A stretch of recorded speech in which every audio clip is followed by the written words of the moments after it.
বাংলাদেশের অন্তর্বর্তী সরকারের প্রধান উপদেষ্টার প্রেস সেক্রেটারি শফিকুল আলম জানিয়েছেন, বিশ্বব্যাংক বাংলাদেশকে খুব সহজ শর্তে $3.5 বিলিয়ন ঋণ সহায়তা দিচ্ছে। বুধবার রাতে ম্যানহাটনের গ্র্যান্ড হায়াত হোটেলে সংবাদ ব্রিফিংয়ে তিনি জানান, দেশের উন্নয়নমুখী বিভিন্ন খাতে এই ঋণের অর্থ ব্যয় করা হবে।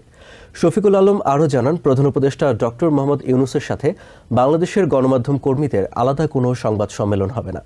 কোনো নাগরিক সংবর্ধনায় যোগ দেওয়ার পরিকল্পনাও নেই তার। আগামীকাল স্টেট সেক্রেটারি অ্যান্টনি ব্লিনকেনের সাথে বৈঠক করবেন বাংলাদেশের প্রধান উপদেষ্টা। ওয়ার্ল্ড ব্যাংক $3.5 বিলিয়ন সাহায্য দিবে বাংলাদেশের এই রিফর্ম প্রোগ্রামগুলোর জন্য।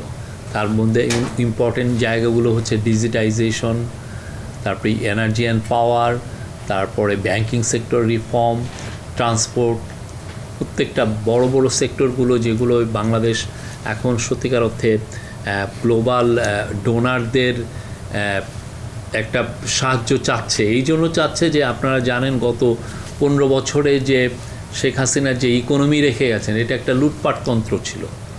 এই লুটপাট তন্ত্রের কারণে পুরো ইকোনমির আসলে যেটা আছে আপনারা কঙ্কাল দেখছেন, সেটাকে আবার রিবিল্ডিং করাটা হচ্ছে এখন ইন্টারিম গভর্নমেন্টের একটা দায়িত্ব।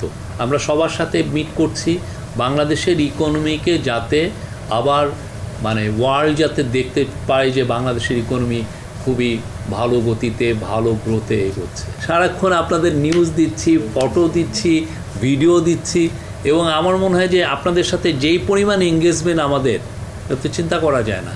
তো আমার সেক্ষেত্রে আমি জানি না যে এটা একটা রিচুয়াল হতে পারে, বাট আমার মনে হয় যে আমরা তো সেই কাজটা করছি, কিন্তু স্যারকে কেন লাগবে।